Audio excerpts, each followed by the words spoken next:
घरोघरी मातीच्या चुली या मालिकेच्या आजच्या भागामध्ये आपल्याला बघायला मिळेल अवंतिका आणि सौमित्र सुमित्राला घरी येऊन सांगतात की सारंगने आणि ऐश्वर्याने जानकीला कसं फसवलं ते. सारंगने आणि ऐश्वर्याने दोघांनी मिळून कट कारस्थान करून त्या प्लॅनमध्ये जानकीला बरोबर अडकवलं. हे कळल्यानंतर सुमित्रा खूपच चिडते. सुमित्रा मग ऐश्वर्याला आणि सारंगला त्यांच्या खोलीतून बाहेर बोलवून घेते. सुमित्राला इतकं चिडलेलं बघून ऐश्वर्या आणि सारंग घाबरलेले असतात. पण सारंग मग नाटक करत सुमित्राला विचारतो, काय झालं आई, केवढ्या जोरानं हाक मारलीस? त्यावर सुमित्रा म्हणते, तू देवळात आला नाहीस, तू येणार होतास ना जानकीची माफी मागायला?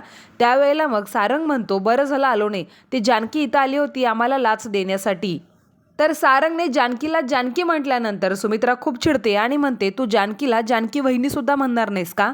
याच्या अगोदर प्रत्येक छोटी छोटी गोष्ट सुद्धा तू आम्हाला विचारून करायचास आणि आता तू डायरेक्ट आमच्या दोघींचा वापर करायला लागलास. तुम्ही दोघेजण लबाडी करता ते करता, पण त्याच्यामध्ये तुम्ही मला का सामावून घेता? तुमच्या पापाचे मला का भागीदार बनवता?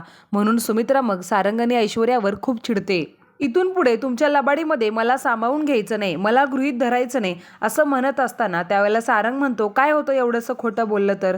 आणि मग सारंगने असं म्हटल्यानंतर सुमित्रा त्याच्या दोन कानफाडात वाजवते. त्याच्या दोन कानफाडात वाजवून सुमित्रा म्हणते, काय होतं? मी पण तुमच्यासारखी बनते मग.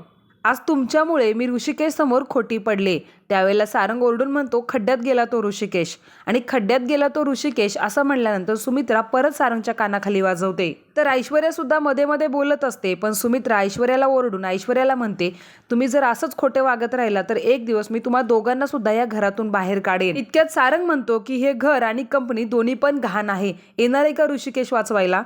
तर घर आणि कंपनी दोन्ही पण घाण आहे हे ऐकल्यानंतर घरातले सगळेजण खूपच शॉक होतात.